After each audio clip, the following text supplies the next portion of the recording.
Mengapa kita setiap saat dan waktu ketika sholat Allahu Akbar di dalam hati kelingan kilpat sikil papat apa wedhus, karena saya sebagai belantik wedhus kambing tadi pagi saya jual, saya kasih harga 3 juta, tidak ditawar, langsung dibayar. Allah Akbar. Tadi kasihkan 4 juta rek, tak kasihkan 3 juta kok ya gak usah ditawar, berarti kemurahan lah gitu nggih. Heta apa kok ngono. Oh bon, kembali kepada ayat. Mengapa kita ketika sholat hati teringat pada selain Allah? Mengapa? Inilah yang menjadi pertanyaan besar mestinya terhadap kita sebagai umat Islam khususnya. Evaluasi. Makanya Pak Panitia tadi bilang, muga-muga iso ada di sholat yang khusyuk. Di situ. Mengapa? Ini Pak yang harus kita bedah. Sebab barang siapa saat nilai sholatnya di mata Allah bagus, pasti lainnya akan jadi sebaliknya. Bila mana nilai sholat kita di mata Allah jelek, maka jeleklah lainnya. Wis rumus iku. Alimo koyo apa kita sondol langit pitu, ilmu kita manakala belum musyahadah terhadap Allah, belum makrifat pada Allah, jangan harap sholat kita di mata Allah bernilai baik. Jangan harap kita akan bisa melakukan sholat dengan khusyuk, nggak bisa. Apa itu sebab? Pun tak jawab. 1, karena kita ketika sholat ruhaniyah kita belum mengikuti ajaran Rasulullah Muhammad Sallallahu Alaihi Wasallam. Belum.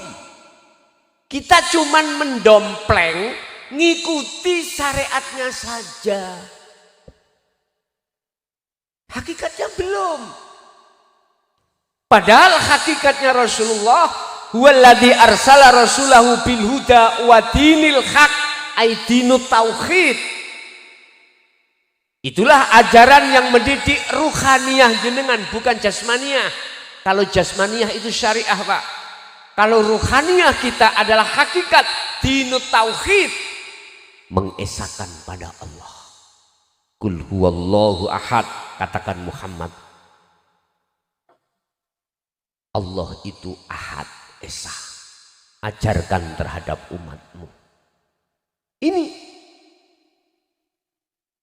berarti ilmu ketauhidan kita untuk mengesahkan Allah, ilmu hakikat kita untuk nyatakan tujuan kita sholat bertemu Allah yaitu makrifat, itu belum kita dapatkan. Kita belum belajar tentang pengajaran apa yang dibutuhkan ruhaniyah kita. Makanya mengapa di situ yang dipanggil amanu padahal sudah Islam. Berarti iman kita masih bermasalah. Contoh. Umpama jenengan sholat Allahu Akbar, dalam hatiku punya iman, aku bisanya berdiri karena kekuatanku, karena aku kuat, karena aku punya karep sholat. Intine aku iman bisanya sholat karena diriku sendiri. Gak melibatkan Allahnya, gak melibatkan sama sekali. Ada lagi pun sampai mlebu nang ayat la haula wala quwata illa bil. Manusia kita Pak Bu, sifat kita aslinya adalah la haula, tidak punya daya upaya apapun, tidak bisa menolong atau ditolong, tidak bisa berupaya apapun dalam hal melihat, mendengar, berucap, bertindak, wala quwata, dan juga kita tidak punya kekuatan. Manakala itu terjadi, kita bisa melihat, mendengar, kondisi apapun kuat, semata-mata iku sebetulnya illa bil, artinya iku we'e Gusti. Paham nggih? Al-Hadid ayat 3 sampean buka, huwal awwal wal akhiru wad dhahiru wal batin. Allah iku di awal ya di akhir semua masalah. Artinya apapun masalah sing sampeyan kali kula tampa, apapun masalah yang kita hadapi, di situ Allah yang mohon maaf yang menggerakkan, yang mengawali dan mengakhiri, yang menyudahi semuanya itu adalah Allah. Sebab nyun sewu jenenge napas Pak Bu, wadzahiru wal batin, Allah iku ning jero ya ning jaba sampean. Manakala tidak ada Allah di situ, aku tanya, napas bisa keluar sendiri? Jikalau tidak dikeluarkan Allah, halo Ibu, kinten-kinten napas jenengan kali kula saged keluar masuk sendiri? Boten saged. Loh, inilah Pak, termasuk babakan ngelmu dinu tauhid sing kula gelar niki sampean resapi. Sampean resapi. Yang intinya kita makhluk, sifatnya la haula wala quwata. Apabila terjadi pergerakan di situ karena illa billah. Walladzi arsala rasulahu bil huda wa dinil haq liyudhhirahu 'alad dini kullih walau karihal musyrikun. Dialah Allah, zat yang maha suci, yang mengutus utusannya untuk membawa petunjuk dan dinul haq, agama yang bertauhid, yang maksud dan tujuannya adalah untuk menyempurnakan keislaman panjenengan kali kula, supaya tidak hanya jasmani tok Islam, rohnya ya ikut Islam. Lah, roh itu akan Islam di mata Allah manakala roh itu sudah masuk di dalam dunia hakikat untuk menuju makrifat terhadap Allah Subhanahu wa ta'ala. Ini walau karihal musyrikun, Muhammad sampaikanlah, walaupun kau dicaci maki oleh umatmu yang gak suka padamu. Terjadi toh Pak? Surat Al-Hijr ayat 94-99. Bagaimana ketika saat Rasulullah menyampaikan dengan terang-terangan di muka umum, dicaci maki beliau, menyampaikan dinul haq, dicaci maki. Ya Allah, itu zaman Kanjeng nopo maneh sak mangke. Walau karihal kafirun, walaupun di tengah umum Muhammad sampaikan. Cuman sejarah mencatat ketika Rasulullah menyampaikan tentang hal ini, pertama sembunyi-sembunyi, selanjutnya terang-terangan. Sejak Sayyidina Umar itu mengikrarkan diri dia menjadi beragama Islam ini Pak. Udkhulu he wong mukmin, mlebu sira kabeh fisilmi di dalam agama Islam kafah kali sampurno. Artinya jenengan iki sing diceluk Pak, iman sampan kali kula tasik ono masih ada iman selain Allah, berarti belum murni ketauhidan kita, dipanggil oleh Allah untuk menyempurnakan Islami. Artine roh sampeyan iki kudu bibinau taklim muta'alim, kudu belajar ilmu tauhid. Di manakah adanya ilmu tauhid itu? Gun sewu, sampeyan harus cari guru akhirat. Sampeyan harus cari guru yang bimbing khusus tentang ketauhidan hati jenengan pada Allah. Siapa beliau? Tabi'ina solihin, penerus Kanjeng Rasul.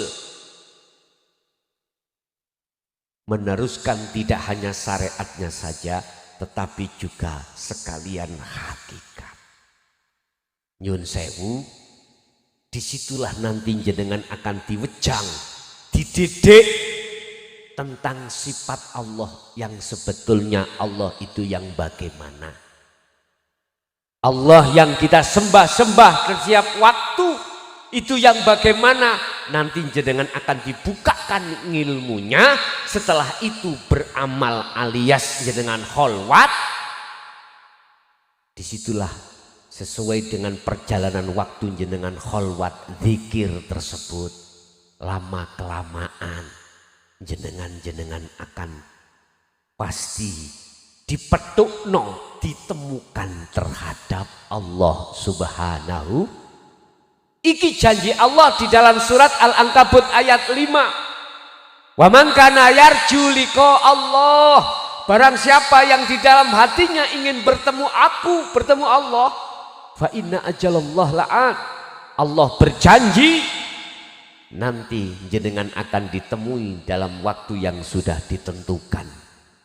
Lah yang menentukan waktunya itu Allah Subhanahu. Mbuh ketemune waktu sholat, mbuh ketemune waktu jenengan khususia berzikir, mbuh waktunya apapun, mbuh waktunya jenengan ikmang waktu kerja bisa. Karena apa? Di dalam surat Al-Baqarah 115 Allah katakan, fa aina ma tuwallu fa thamma wajhullah. Apapun kondisi sikon yang kau hadapi, kemanapun kau mengarah, menghadap, di depanmu ada wajah Gusti. Sebab Allah iku yoning jopo yoning jero, di dalam dan di luar. Allah ya karim, sallu ala Nabi Muhammad. Bon. Nek jenengan sampun mlebet datang keislaman sing sempurna, roe ya muslim, jasad ya muslim, maka ayatnya seterusnya, innahu wala tattabi'u khutuwatis syaiton, janganlah kau mengikuti bisikan nafsu dalam dirimu. Anda akan bisa tidak mengikuti kalau ruhaniyah sampean sudah muslim. Kalau ruhaniyah sampean ini sudah mendapatkan pengajaran dinut tauhid, terus mengamalkan dengan istiqomah, baru jenengan tidak akan pernah mau untuk mengikuti bisikan hawa. Apa sih bisikannya hawa nafsu? Wama ubari'u nafsi inna nafsa la amaratum bisu. Nafsu iku ngejak atimu lali nang Gusti. Makanya jangan heran waktu sholat Allahu Akbar. Tadi Pak goleki kunci gak ketemu-ketemu. Waktu sholat, loh iya, ono loster ya, ada di dompet. Loh, nafsu selalu mengajak jenengan kali kulo ketika sholat ruhaniyah sampai kali kulo lalai terhadap Allah. Artinya lalai, nggak sadar jenengan oleh ngadeg sopo sing ngedegno, sing ono jero lan jaba jenengan, gak ono maneh kejaba Gusti tidak ada lagi kecuali Allah. Jenengan bisa rukuk, sing ngerukuk nih ya Gusti. Jenengan bisa maca Fatihah, ya sing macakno Gusti. Jenengan krungu swara, sing ngrungokno ya Gusti. Semuanya Allah selalu melayani kita. Perkara mata berkedip, nyun sewu. Nek gak dikedipke Allah ning kene saged tak bisa mata kita berkedip sendiri. Saya coba jenengan sedina ojo kedip, piye rasane? Satu hari jangan berkedip. Mencicil terus gini. Piye rasane? Subhanallah. Namanya makan Pak, tangan kalau gak digerakke Allah ya gak bisa tangan kita bergerak sendiri. Kan sudah jelas tangan ini sifatnya la haula walaku, bisanya bergerak karena illa billah karena Allah di situ. Hati kita gak sadar Pak atas kehadiran Allah di dalam atau di luar diri kita. Itulah yang menjadikan mengapa kita sholat selalu lalai tidak khusyuk. Padahal mohon maaf, buka di dalam surat Al-Baqarah ayat 238 tentang masalah sholat wajib opo sunnah khusyuk itu. Ayo dilok. Khafidhu ala sholawah was sholatil wusta wa kumu lillahi qanitin ay khosyiin. Bahasa khusyuk itu wajib. Wajib jenengan sholat iku ketemu Gusti Allah. Sampai Allah berkata, wa nahnu, kata Allah, wa nahnu aqrabu ilaihi min hablil warid. Aku iki kata Allah lebih dekat daripada urat nadimu. Antara ruh dengan urat nadi dengan Allah lebih dekat Allah. Tapi mengapa kita tidak tahu? Lah itulah persoalannya Pak. Jawabannya karena kita belum masuk di ranah hakikat menuju makrifat. Karena kita belum mendapatkan pembimbing, sang pembimbing guru akhirat. Ini persoalannya.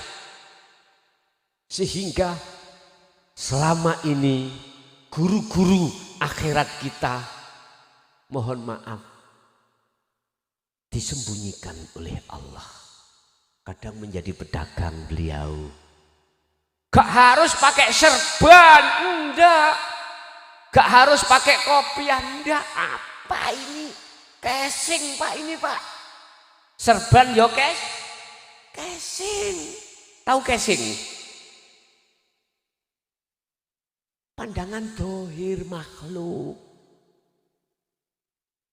Sampai kepingin tahu guru akhirat, jangan melihat casingnya Pak. Cirinya, ya siapapun beliau, bisa jadi beliau jadi kepala desa, jadi perangkat, bisa jadi pedagang, bahkan pemulung bisa jadi. Ciri ini mek ngeten tok. Setiap kalam yang keluar untuk jenengan itu menyejukkan hati, mendidik hatimu untuk menuju dan bertemu Allah. Itu beliau. Sampan pun delok kesinge Pak, jenggote tutuk udel, serbanan putih ini iki, ngalor ngidul nyangklot serban. Kopi aja, wah menggiurkan. Ada kalanya anggapan wong miring, lu ngoten lho ya. Gak seperti itu, selamanya seperti itu. Beliau bisa jadi orang yang orang lain menganggap dia itu edan. Mohon maaf loh nggih. Ciri ini mek situ. Ketika semenjak ngomong, ketika dia itu sampai mintain nasihat, mesti ngarahno ati sampean untuk mengenal Allah Subhanahu. Ada di situ. Itu guru akhirat. Siapapun dia, Allah menyembunyikan ini. Lah nek tengerane casing ngeten iki, Pak, ketipu. Ketipu jenengan. Casing boleh apik, silakan. Tapi yang terpenting isi. Nyuwun sewu, casinge iku ndugi Samsung. Mohon maaf ya. Ternyata isinya HP iku iPhone. Lah jelas jos iku. Wong akeh ketipu. Samsung kok rasa iPhone. Nah. Delok isine Pak, isine tadi menyejukkan hati. Yang nomor 2, dia tidak suka untuk menghasut, nggak suka. Ngedu, nggak suka. Justru dia itu mempersatukan. Makanya mengapa dasar negara kita Pancasila, sila pertama ketuhanan yang Maha Esa. Apapun agama Anda, apapun kepercayaan Anda, apapun bendera Anda, harus satu ke Ahad. Jenengan kali kula, apapun torikoh jenengan, silakan. Yang penting tujuannya satu ke Ahad, Allah Subhanahu wa Ta'ala. Makanya di dalam Al-Quran itu banyak yang mengupas tentang bahasa pangeran itu Rabbi, Rabbukum, innallaha huwa Rabbi wa Rabbukum. Itu untuk umum. Rabb itu untuk umum. Artinya Tuhan. Boleh umat Islam, boleh selain umat Islam. Yang penting itu substansi dan tujuan kita, hakikat kita adalah bertemu terhadap Tuhan tersebut. Subhanallah. Tolong jenengan nek kepingin belajar sholat, pingin ketemu Allah, akhirnya khusyuk. Coba sampean praktekno mangke dalu. Ngene carane. Sampai nek kersa lho ya. Ini saya langsung mboten detail, langsung saya ambil yang terpenting. Di dalam hati sampean kalau sudah ada iman bahwasanya Allah di dalam dan di luar Anda sebagai motor dan penggerak Anda, maka ketika jenengan sholat takbiratul ihram sampai salam, sibukno ati sampean iku merasakan, mengimani bahwasanya apa yang timbul di diri jenengan, baik membaca atau melihat, mendengar atau bergerak, semata-mata itu yang menggerakkan Allah Subhanahu.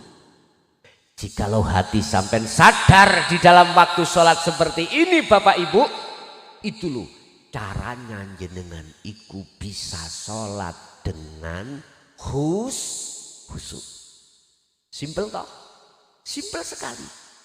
Kalau tidak terasa di dalam hati sampai gak nyaman atau gak damai, gak tentrem, ke Mojokerto bawa sandal, tapuk nonang raiku. Kalau tidak seperti itu, kalau tidak damai hatimu, tapuk no raiku. Tinggal pertanyaannya jenengan mau mempraktekkan apa ndak?